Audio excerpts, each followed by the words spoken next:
আজকেও late. Global brand manager কি বিয়ে করেছো? দেশ বিদেশ সামলে তারপরেই তো বইয়ের কাছে আসতে হয়। তাহলে কি রাতের খাবারটাও দেশে বিদেশে করে এসছো? লাইনগুলো যদি তোমার মতো বুঝতো তাহলে তো আর এত দেরি হতো না। আচ্ছা দেখি, আগামীকাল আমি আমার বউকে নিয়ে আকাশে বাতাস উড়ব।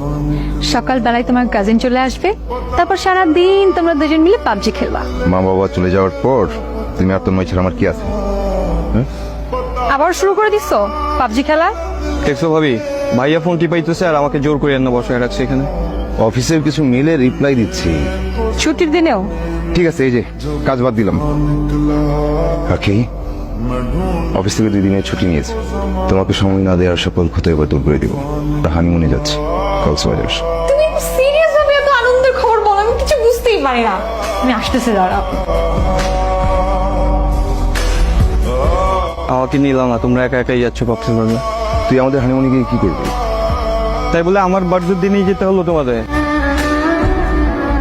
তোর গিফট রেডি রাখছি, বাইক কিনে গার্লফ্রেন্ড নিয়ে কর। আল্লাহ ভাইয়া, thank you thank you thank you. Okay tata ভাবি, সাবধানে যাও ভাবি, সাবধানে যাও। হ্যাঁ দেখো দেখো কতগুলো গোলাপ পড়েছিল ওখানে।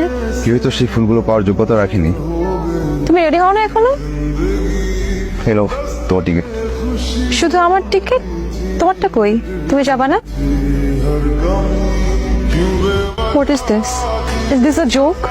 কি মাথা ঠিক আছে? তুমি আমাকে ডিভোর্স কেন দিতে চাচ্ছ? এরকম 50 লাখ আছে। আমাদের দিন মোট ছিল 25 লাখ, আর এই সেকেন্ড হানিমুনের জন্য আর 25 লাখ। দুনিয়ার কোনো আইনে তুমি দোকান মূল্যের চেয়ে বেশি পাবো না। তুমি আমাকে ডিভোর্স কেন দিচ্ছ? গোলাপ ফুল খুব পছন্দ না? রাস্তায় ফুল পরে থাকে মায়া লাগে, তাই না? এভাবে লুকিয়ে লুকিয়ে আর কতদিন প্রেম করবো বলো? আমি তোমাকে নিয়ে হানিমুনে যেতে চাই, তোমাকে নিয়ে রিক্সায় ঘুরতে চাই, বৃষ্টি ফিরতে চাই। সবকিছু হবে, আর একটু ধৈর্য ধরো। তোমার আর আমার ভেতরে আর কোনো বাধা থাকবে না। Thank you so much, thank you so much.